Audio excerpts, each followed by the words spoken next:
안녕하세요. 저는 40대 중반 남성입니다. 살다 보면 말도 안 되는 일이 참 많습니다. 얼마 전 영화를 하나 보게 됐는데 아무에게도 말하지 않았던 제 인생의 아픔이 그대로 재현된 영화였습니다.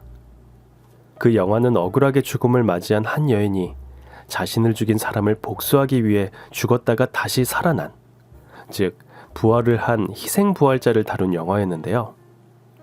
희생부활자는 세계에서도 풀지 못한 미스터리로 남아있고 그들의 공통점은 억울한 죽음으로 인해 자신을 죽인 자와 자신을 이렇게 만든 세상에 단죄를 하는 사람들이란 것이죠. 불교에서도 환생이라는 윤회 사상이 있습니다.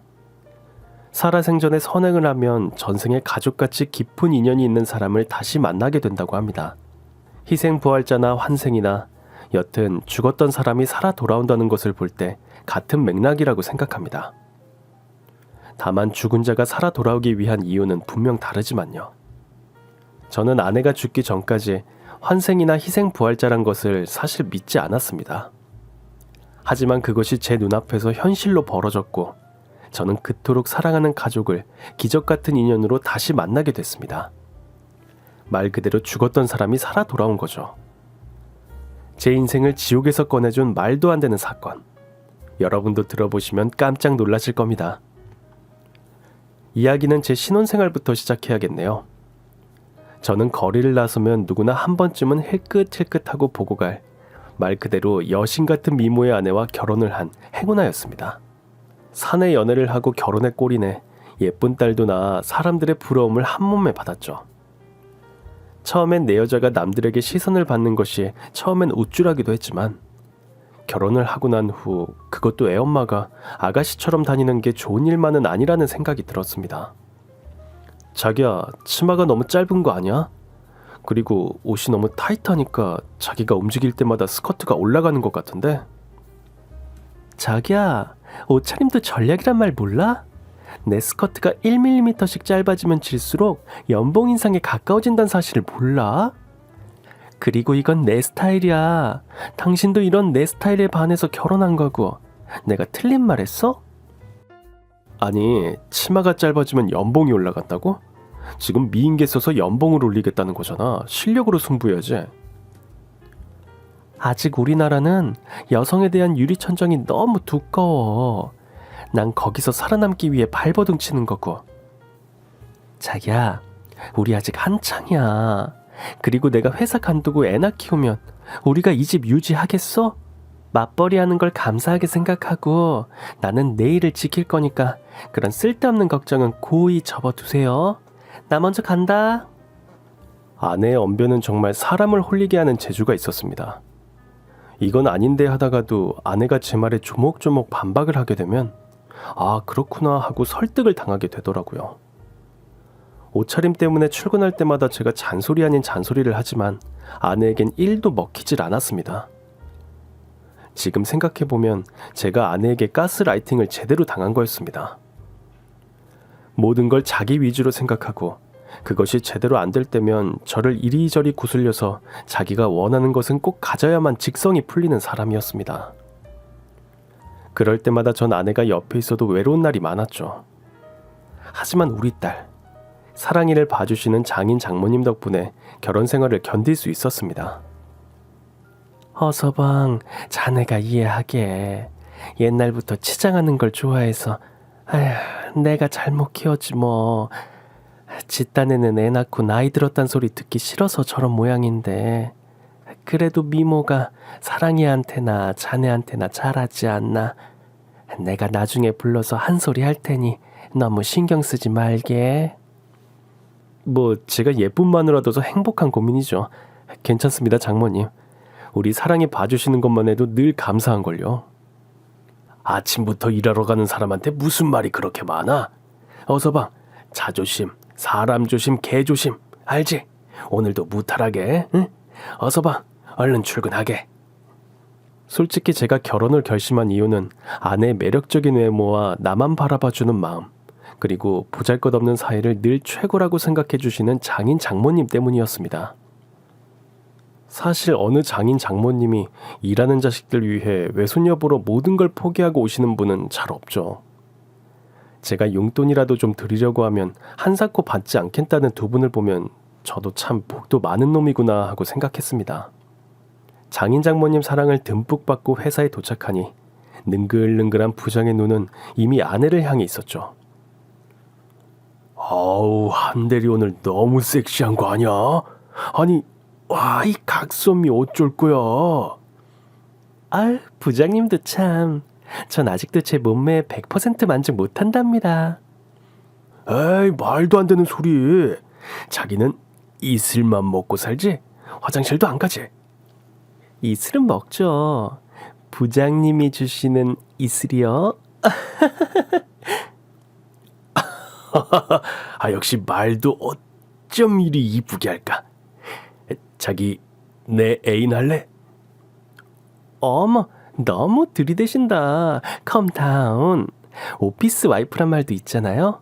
제가 그거 해드리면 되죠? 그렇죠? 오피스 와이프 좋다. 아, 그래. 회사에선 한대리가 내 오피스 와이프야. 알았지? 부장님도 참.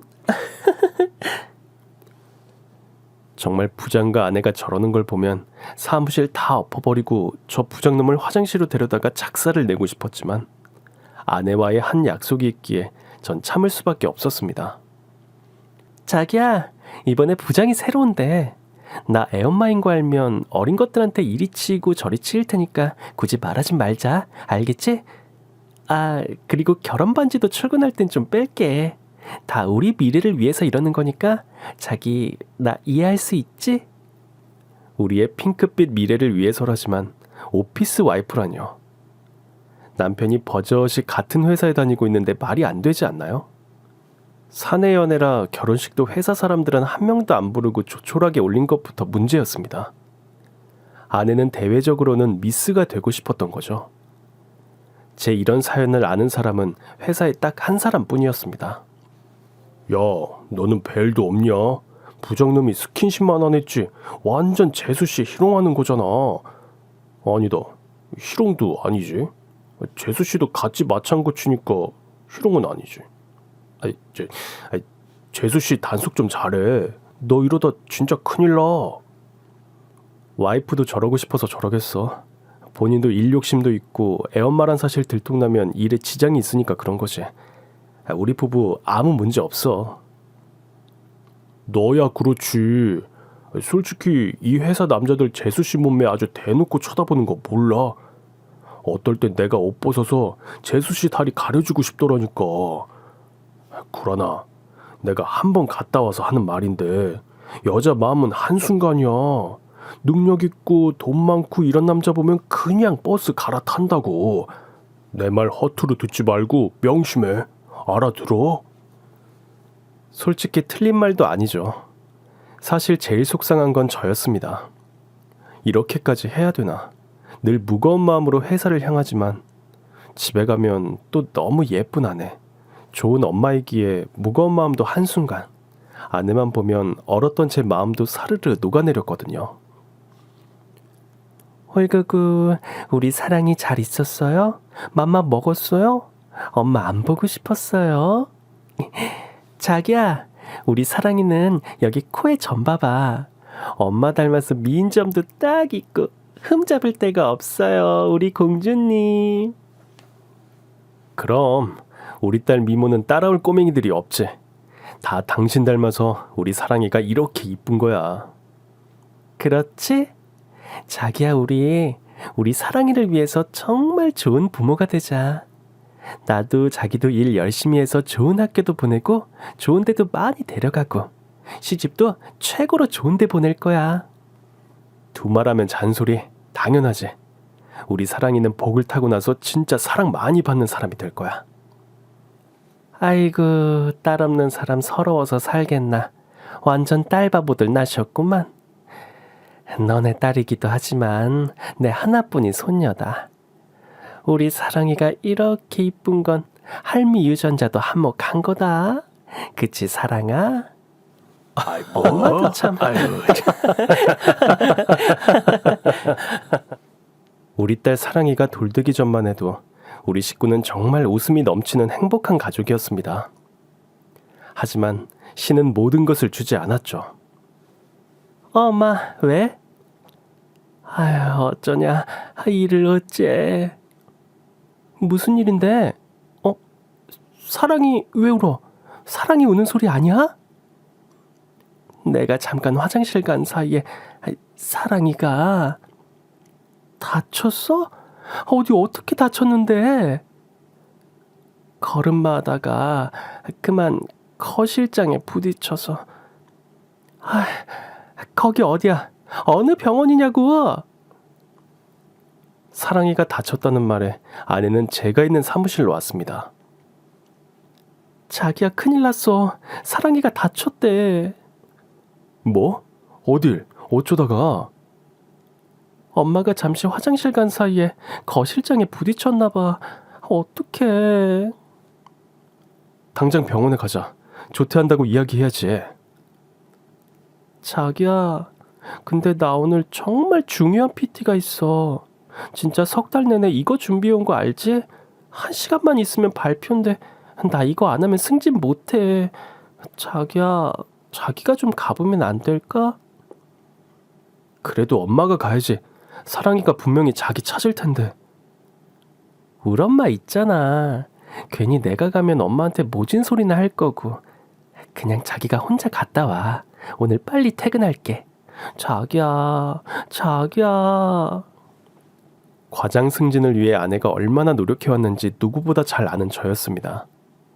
하지만 애가 다쳤는데 이게 말이 되는 건가 싶기도 했지만 결국 저는 아내 말대로 혼자 병원에 갔고 사랑이는 거실장 모서리에 부딪혀 눈 옆이 찢어졌고 10바늘이나 꿰매야 했습니다.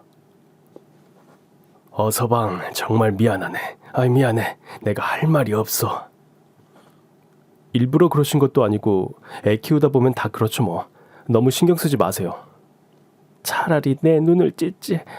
왜 우리 사랑이를 다치게 한 건지. 서방, 내가 죽을 죄를 지었어. 정말 미안하네. 요즘 우리나라 성형기술이 얼마나 좋은데요. 상처 아물고 사랑이 좀 크면 성형하면 되니까 너무 신경 쓰지 마세요. 그리고 사랑이 엄마는 오늘 중요한 일이 있어서 못 왔어요.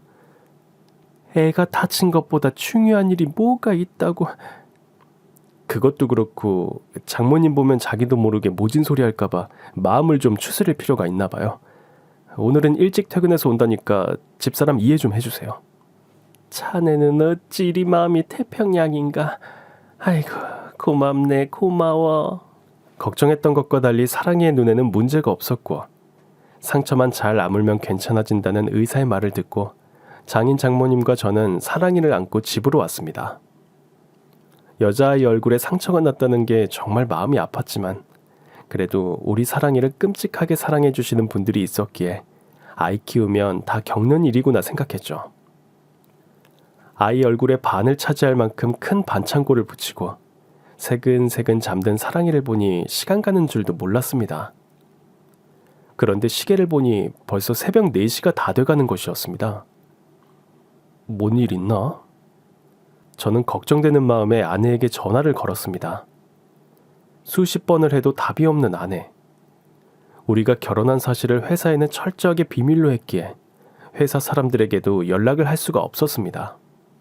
답답한 마음으로 하루를 꼬박 샜습니다. 그런데 그때 자기야. 아니 왜 이렇게 전화를 안 받아? 어디야? 무슨 일 생긴 거야?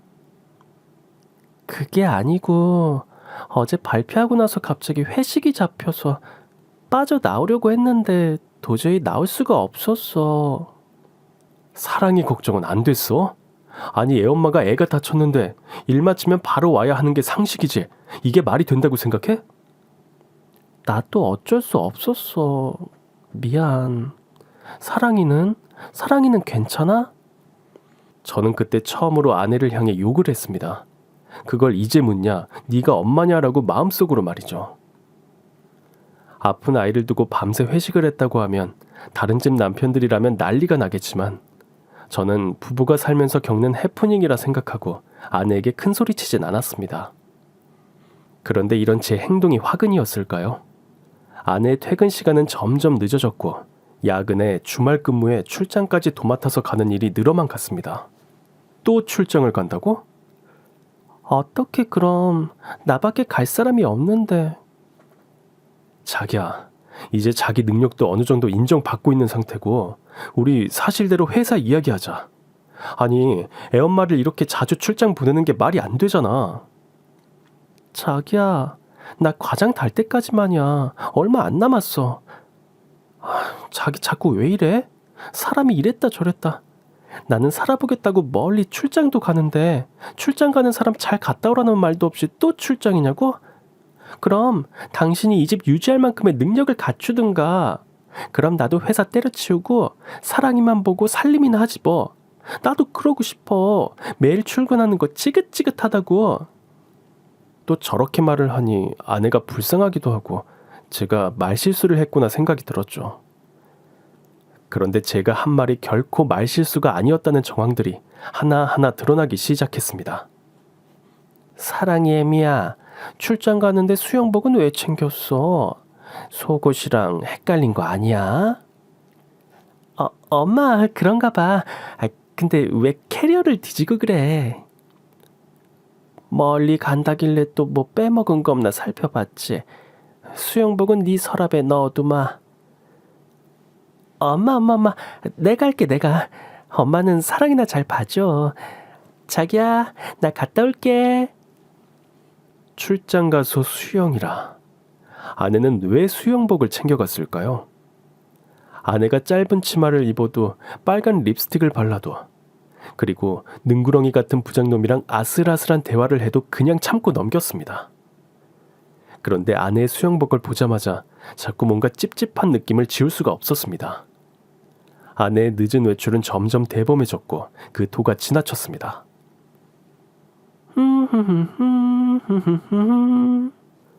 당신 뭐 좋은 일 있어? 그냥 날이 좋잖아. 날도 좋은데 우리 사랑이 데리고 산책이나 갈까? 요즘 사랑이 어린이집 가고 나선 친구들 좋다고 난리야. 언제 저렇게 컸는지 신기하지 않아? 근데 어쩌지? 나 모임이 있는데. 또 모임? 요즘 모임이 왜 이렇게 많아?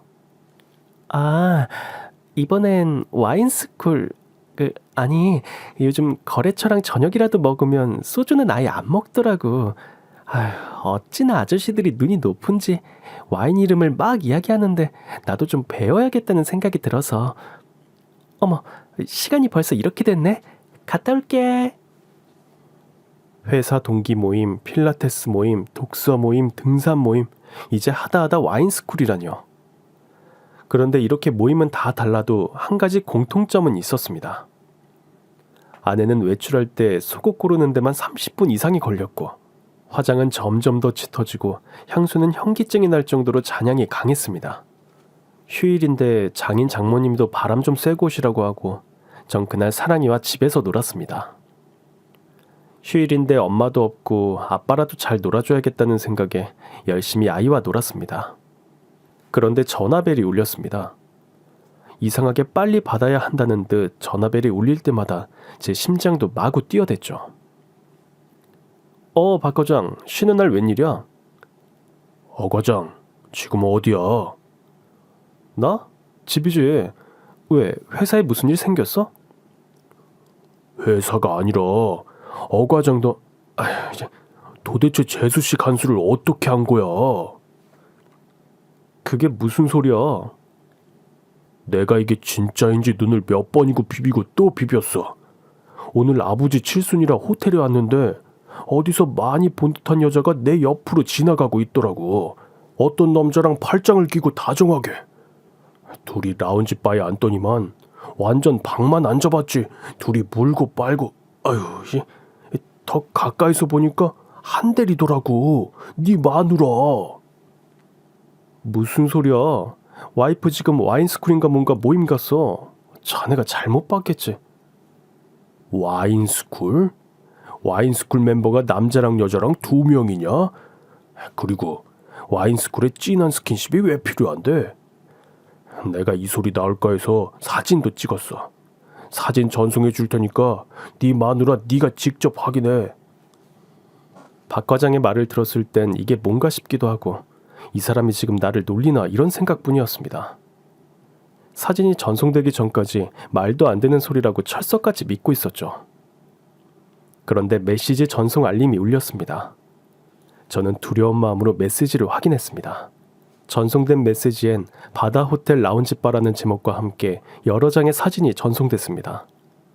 사진의 주인공은 누가 봐도 와이프였고 그 옆엔 다른 남자가 와이프의 볼을 만지고 다리를 만지고 볼에 키스를 하는 등 민망한 사진들이 끝도 없이 전송되었습니다. 전 너무 놀라 전화기를 던져버렸습니다. 그리고 이제껏 아내와 함께했던 시간들이 주마등처럼 스쳐갔죠. 눈물이 없는 저인데 그날은 정말 닭똥 같은 눈물을 뚝뚝뚝 흘렸습니다. 그리고 어린아이처럼 소리 지르며 울자 내 딸 사랑이는 아빠가 속상한 걸 아는 듯 곁에 와서 천사 같은 목소리로 말했습니다. 아빠 우지 마. 아빠 아야 했어? 아빠 내가 치료해 줄게. 5살 딸내미도 아빠 눈물 한 방울에 위로라는 걸 해줘야겠다는 생각을 하는데 40이 다 된 와이프는 남편이 있건 말건 딴 남자와 희희낙낙 놀아나다니. 하지만 이 사진만 보고 무턱대고 아내를 벌할 수는 없었습니다. 저는 제가 가진 모든 정보력을 동원해 아내의 외도가 어디까지 갔는지 알아야 한다고 생각했죠. 박 과장, 오늘 이 일 절대 아무한테도 말하지 마. 내가 좀 더 알아봐야겠어. 일단 아내가 모임이라고 위장하고 나가는 그 이상한 외출의 장소부터 알아야겠다는 생각이 들었죠.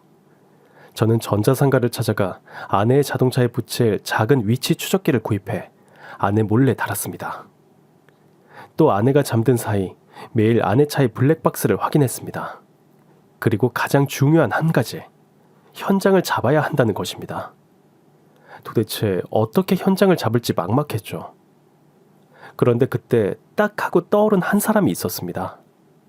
고등학교 때부터 탐정놀이를 좋아했던 저의 불알 친구. 결혼 후 연락 없이 지내다 연락을 해야지 하면서 미루고 미뤘는데 내 마누라 바람났다는 소식으로 오랜만에 전화를 걸려고 하니 정말 수치스러웠습니다. 그래도 진실을 알아야 했기에 저는 6년 만에 친구에게 전화를 걸었죠. 이 친구밖에 제 문제를 해결해 줄 사람이 없다고 생각이 들었거든요. 야, 너 구란이구나. 야, 너 전화도 한 통 없어서 죽었나 살았나 했다. 그래, 잘 지내지? 나야 뭐 맨날 그렇지. 아니, 솔직히 네 소식 궁금해서 내 직업 정신을 좀 발휘할까 생각했지. 그런데 언젠가는 연락이 닿겠지 하고 기다렸어. 너도 나도 먹고 살기 바쁘잖아. 그래. 결혼하고 내가 먼저 연락했어야 했는데 미안하다, 친구야. 친구끼리 미안하긴. 그래. 예쁜 재수 씨는 잘 계시고? 그게... 왜? 상씨가 너 아직도 그거 하냐? 이 생활 청산하려고 이것저것 다 쑤셔봤는데 나는 이게 천성이더라고. 묻는 걸 보니 누구 좀 뒷조사하고 싶구나. 누군데? 그게 재수씨냐? 내가 이 짓을 지금 20년 가까이 하고 있다. 전화통화 소리만 들어도 척하면 척이야. 상씨가 아직 딸이 5살이야. 나 어떻게 하면 좋냐? 아휴, 결혼할 때도 여자가 너무 예쁘면 안 되는데 걱정은 했지만 결국 뒤통수를 쳤구만. 친구끼리 긴 말 안 해도 네 맘 다 안다. 자, 뭐부터 하면 되냐? 나 아직 잘 나가. 경찰도 나한테 와서 부탁하는 정도야. 실력 죽지 않았다고. 상씨가 나 너무 쪽팔리고 자존심 상해서. 걱정하지 마. 그런 거 그냥 참고 사는 사람들 결국 이혼하더라. 이왕 할 거 위자료도 받고 딸내미 양육권이랑 친권도 가져와야 할 거 아니야. 아직 울지 말고 이제부터 정신 똑바로 차려야 해. 내 말 알겠어? 어릴 때부터 누구 뒷조사하는 게 취미였던 것이 천직으로 바뀐 친구. 심부름 센터를 차리고 난 후 부부가 서로를 의심해서 뒷조사를 하는 게 워낙 많아 친구는 돈을 많이 번다고 하지만 세상이 너무 삭막해지고 있다며 자신의 직업을 한탄하기도 했습니다. 그런데 그 의뢰인 중 하나가 자신과 가장 친하게 된 친구라니 당시 친구도 많이 당황했을 겁니다. 하지만 남자들의 의리라는 게 무섭더라고요. 친구는 그 뒤로 아주 조용히 아내의 뒷조사를 시작했습니다. 하지만 한 가지 꼭 지켜야 할 게 있다고 저에게 당부했죠. 구라나, 네가 지금부터 할 일은 포커페이스. 마누라가 뭔 짓을 하든 그냥 모른 척하고 있는 거야. 알았지? 정말 아내만 보면 마음속에서 끓어오르는 분노를 참을 수 없었지만 우리 사랑이에게 좋은 아빠가 되기 위해 저는 한동안 아내를 보며 거짓 미소를 지을 수밖에 없었습니다. 한 5개월 정도 시간이 흐른 것 같습니다. 친구는 봉투 하나와 USB를 저에게 전달해 줬습니다. 내가 만난 의뢰인 가운데서도 이거라면서 정말 이건 아니다 싶더라. 구라나, 너 억울한 거 이걸로 다 풀고 사랑이랑 둘이 행복하게 사는 게 제일 좋은 것 같다. 이걸 어떻게 사용하든 네 마음이지만 너의 행복을 위해 쓰길 바란다. 네가 그 여자랑 헤어질 결심을 하게 될 때까지 나도 네 마누라 유심히 지켜볼게. 자주 연락하고 또 힘든 일 있으면 언제든 전화해라. 저는 그날 밤 봉투에 담긴 사진과 USB에 든 동영상을 봤습니다. 둘이 차에서 키스를 하고 호텔과 모텔을 수시로 드나들고 모텔 커튼 사이로 둘은 말하기도 부끄러울 정도로 격렬한 사랑을 나누는 실루엣이 보였습니다. 정말 기가 막혔던 것은 우리 집 주차장에서도 차 안에서 그런 짓을 하고 아무렇지도 않게 웃고 사랑이를 안아주는 착한 아내, 착한 엄마 코스프레를 하고 있었던 거죠. 당장이라도 잠자고 있는 아내한테 찬물 한 바가지를 붓고 싶었지만 친구의 말대로 적당한 때를 봐서 써야겠다는 생각을 했습니다. 이 모든 사실을 공개해야겠다는 결심은 그리 오래 걸리지 않았습니다. 오늘 사랑의 재롱잔치 있는 거 알지? 난 오전 근무만 하고 어린이집으로 바로 갈 건데 당신은 어떻게 할 거야? 어쩌지? 나 오늘 오후에 중요한 미팅이 있어. 이번엔 당신 혼자 가면 안 될까? 사랑이가 엄마 찾을 텐데. 할머니랑 할아버지도 가는데 뭐 나까지. 별 신경 안 쓸 거야. 갔다 와서 선물 사들고 올게. 사랑이가 신경을 안 쓰는 걸까? 당신이 사랑이 신경을 안 쓰는 걸까? 아침부터 왜 이래 또. 엄마가 자기 딸을 신경 안 쓰는 사람이 어딨어? 좋은 부모는 아이에게 보여지는 것 외에도 내 잘못이 혹시 아이한테 불행을 가져다 주지 않을까 항상 조심하는 게 부모라고 하더라고. 당신도 그렇게 생각하지? 나는 하늘을 우러러 한 점 부끄럼 없어. 우리 사랑이한테 완벽한 엄마가 되려고 노력하고 있다고. 그중에 내 일에 대한 스펙을 쌓는 것도 다 사랑이를 위한 일이야. 엄마가 멋진 여성이 돼야 나중에 우리 사랑이도 엄마를 보며 멋진 여성이 돼야겠다고 생각하지 않겠어? 그래. 당신 말이 그렇다면 그렇지. 오늘은 나 혼자 갔다 올게. 퇴근하고 봐. 저는 바로 화장실로 달려갔습니다. 아내의 거짓말에 구역질이 났기 때문입니다. 속이 아플 정도로 토를 하고 또 토를 해도 마음에 깊이 남은 아내에 대한 분노는 가시질 않았습니다. 어서방, 속이 많이 안 좋아? 내가 약을 좀 사다 줄까? 자기 딸 때문에 사이가 이렇게 고통스럽게 매일매일을 버티고 있다는 사실을 장모님은 아실까요? 제가 아내와의 이혼을 망설이는 이유도 우리 사랑이를 애지중지 봐주시고 사위인 저를 너무 아껴주시는 장인 장모님 때문에 이혼이란 단어를 꺼내기가 쉽지 않았습니다. 괜찮아요, 장모님. 어제 술 먹었던 게 잘못됐나 봐요. 아니, 술은 입에도 안 되는 사람이 요즘 왜 이렇게 술을 먹나? 회사에 무슨 일 있어?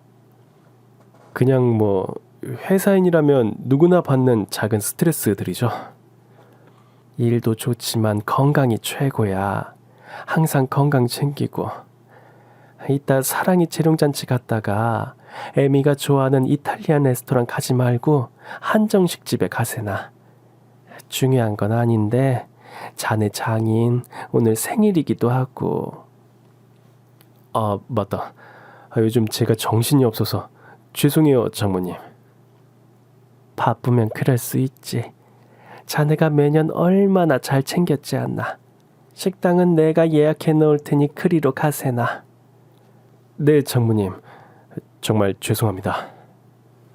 저를 걱정하는 장모님을 뒤로 하고 출근을 했고 일도 손에 잡히지 않아 직장에서 미운 털이 박히기 시작했습니다. 아니요, 과장.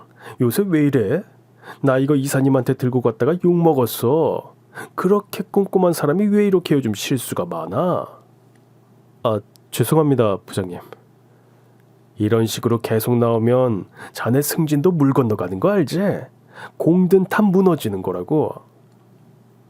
다시는 이런 실수 없도록 하겠습니다. 그런데 부장님, 저 오늘 조퇴 좀 해도 될까요? 이 판국에 뭐 조퇴? 아유 머리야. 네 마음대로 하세요. 네 마음대로.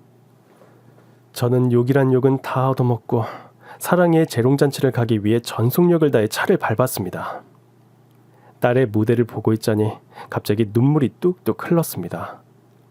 저렇게 예쁜 딸을 두고 우릴 배신한 아내가 너무나도 원망스러웠습니다. 결국 아내는 재롱잔치에 오지 않았고 장인 장모님과 저 사랑이는 장인어른의 생신을 축하하기 위해 한정식 집으로 갔습니다. 아니, 너는 무슨 회사 일이 그리도 바쁘냐? 사랑이가 너 얼마나 찾았는지 알아?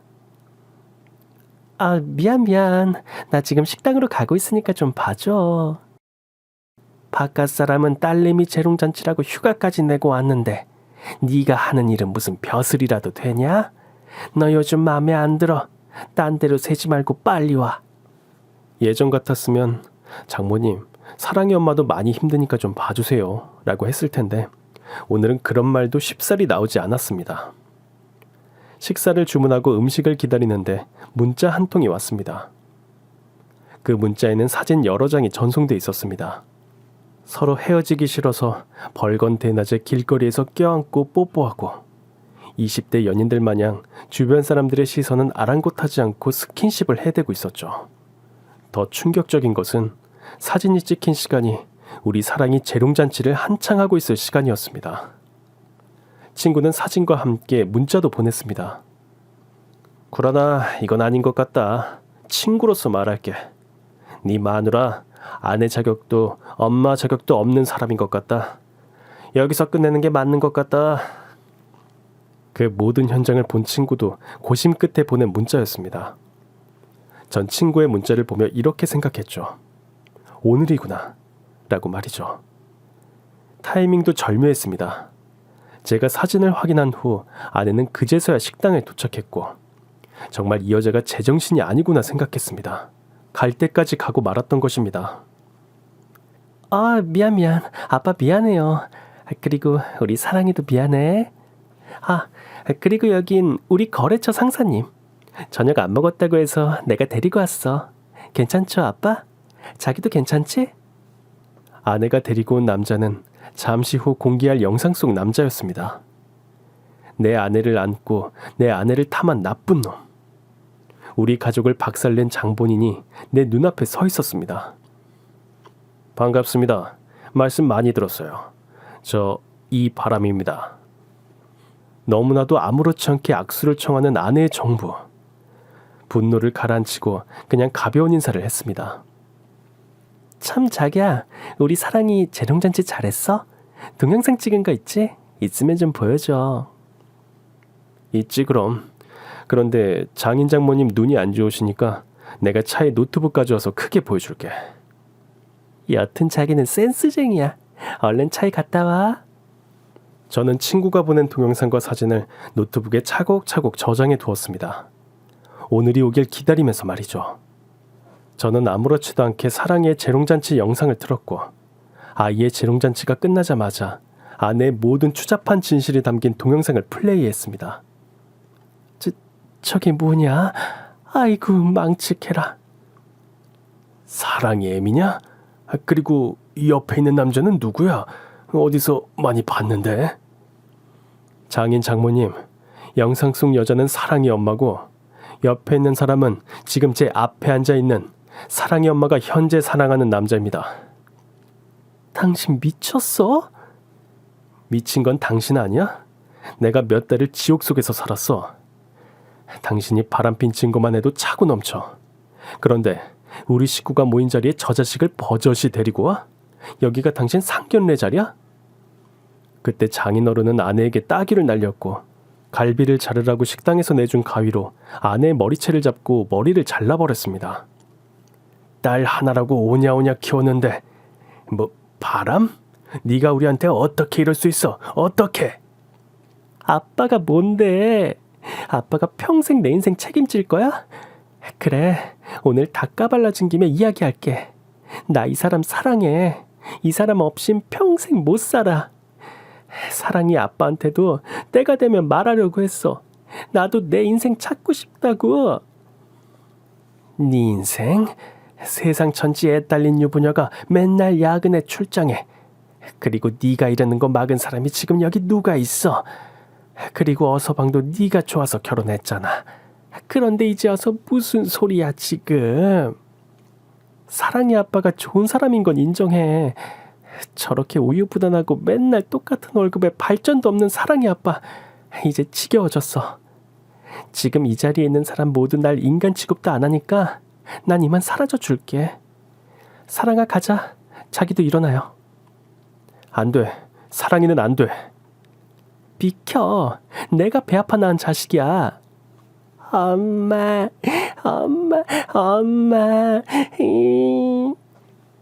그래 사랑아. 엄마랑 가자.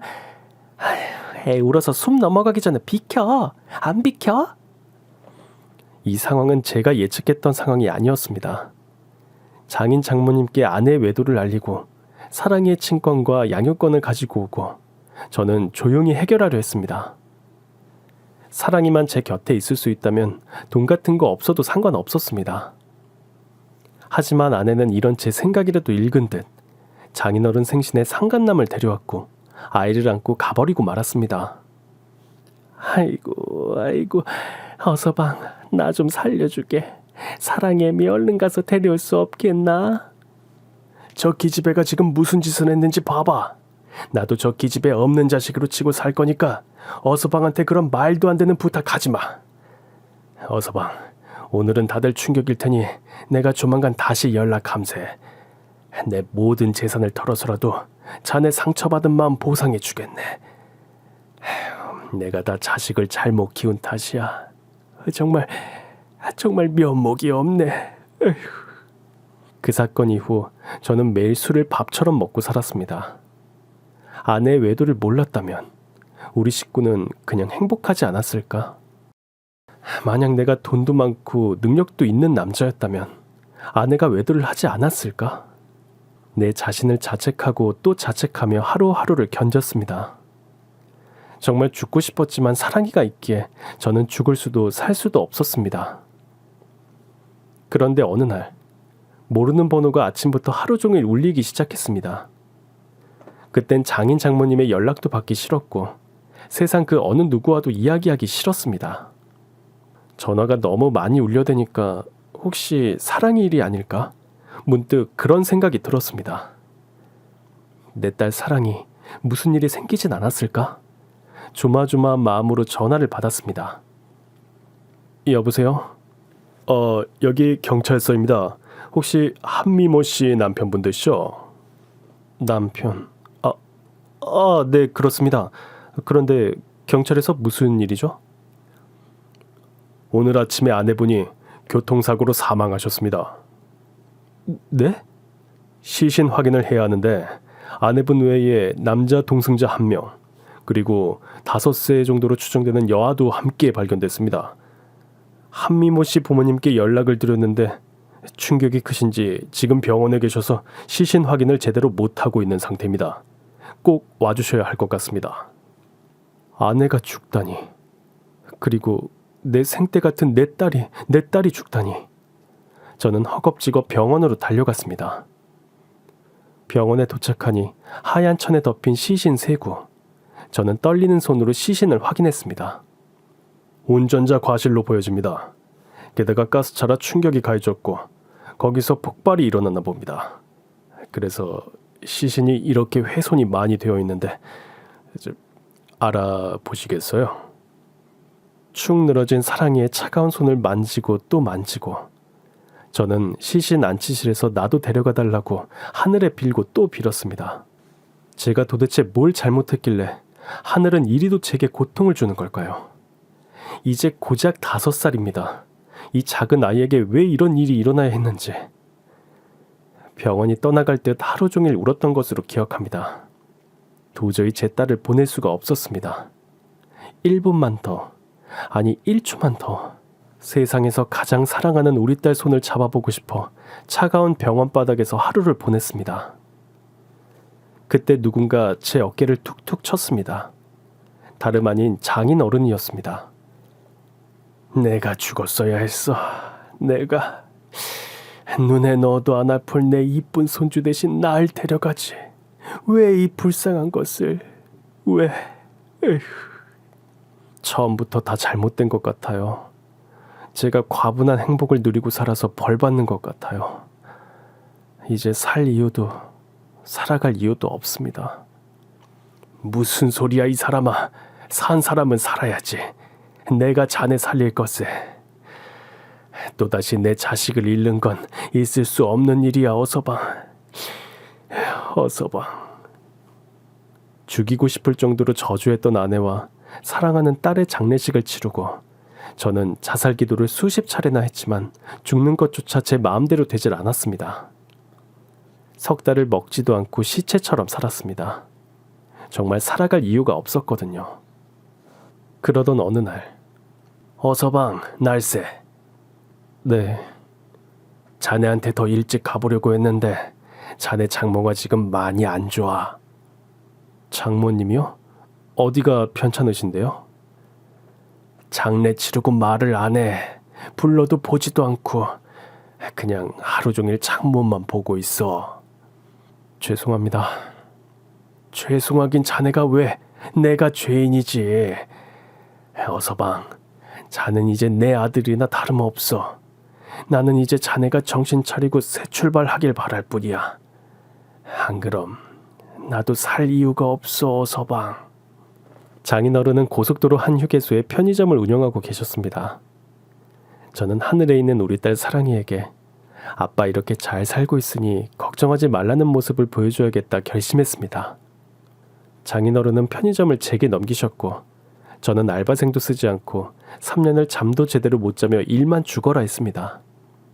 몸이 피곤하면 잡생각이 안 들 것 같았거든요. 고속도로 편의점은 수많은 사람들이 오고 갔습니다. 한 번씩 제 가슴을 철렁하게 하는 건 엄마 아빠 손을 잡고 행복하게 웃고 있는 여자아이들을 보면 사랑이를 보고 싶다는 생각을 떨칠 수가 없었습니다. 저렇게 평범하게 사는 게 왜 나한텐 어려운 일이 된 건지 정말 세상이 원망스럽기만 했죠.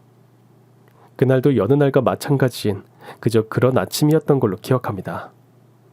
냉장고에 음료수를 채우며 손님 맞이를 준비하고 있는 그때 한 여자아이의 목소리가 들렸습니다.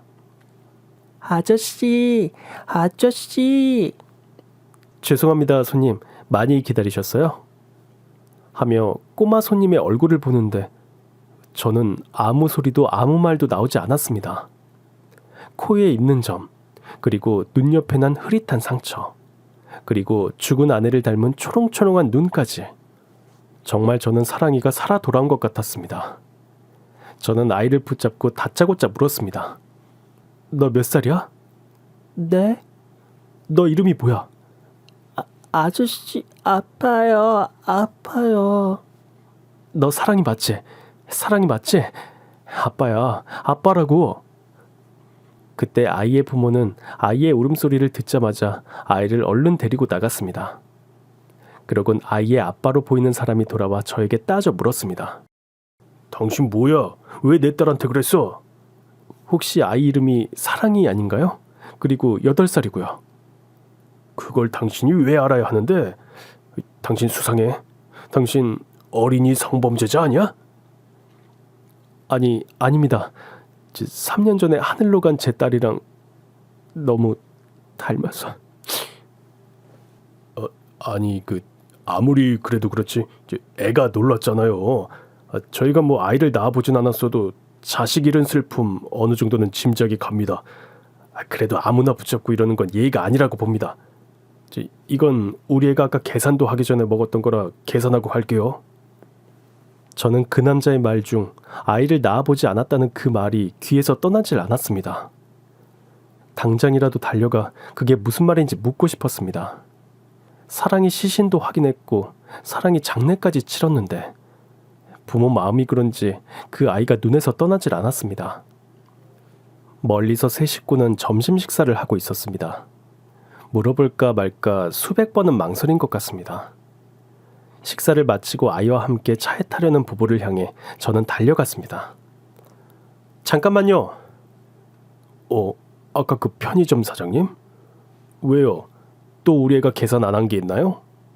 그게 아니라 제가 아까 너무 미안해서 차 한잔 하고 가시라고요. 자기야, 그냥 가자. 지수 엄마, 아직 체크인 하려면 시간이 좀 남네. 뭐 그쪽이나 나나 사연 있는 사람 같아 보이니 그러시죠. 그때 아이와 엄마는 저를 두려워하는 듯 보였고 결국 아이의 아빠와 이야기를 나누게 됐습니다. 아까 많이 놀라셨죠? 죄송합니다. 뭐 그럴 수도 있다고 생각합니다. 저도 100일도 안 된 딸 세상 보내고 폐인처럼 살다가 지금 우리 지수를 만나 요즘은 감사하며 삽니다. 지수라고 하셨죠? 따님 나이가 지금 어떻게 되나요? 올해 초등학교 1학년이요. 저희 식구가 된 지 이제 3년 됐어요. 사실 저희한테는 이 휴게소가 아주 의미 있는 장소거든요. 의미 있는 장소요? 아내랑 서울을 좀 벗어나 멀리 좀 떠나보자 하고 여행을 떠나던 길이었어요. 그런데 웬 아이 하나가 자지러지게 울고 있더라고요. 엄마를 잃어버렸나 보다 해서 저희는 미아 신고도 했고 별별 방법을 동원해 아이의 부모를 찾아주려 했지만 찾을 수가 없었어요. 당시 CCTV를 보니 한 여자가 아이를 버리고 차를 타고 가버리더라고요.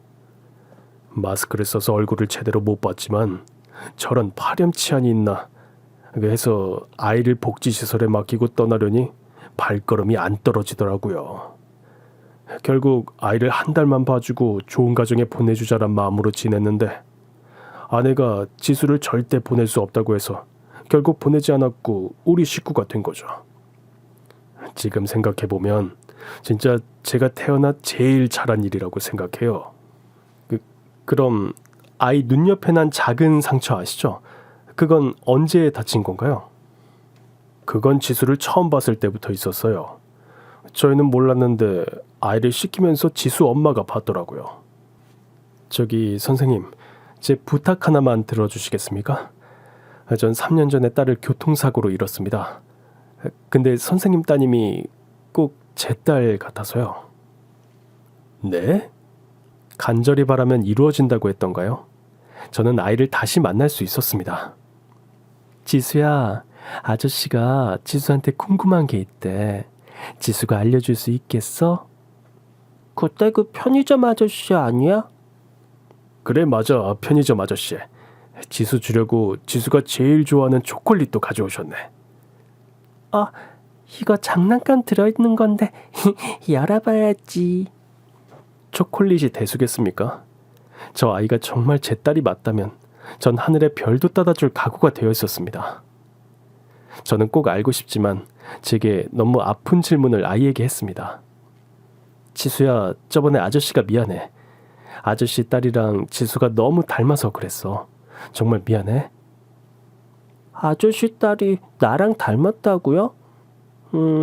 난 우리 엄마 아빠 닮았는데. 그럼. 그런데 아저씨가 딱 하나만 물어볼게.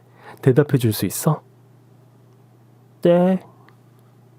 지수, 아저씨가 있는 편의점 그 휴게소 와본 적 있다고 했지? 언제 왔는지 기억나?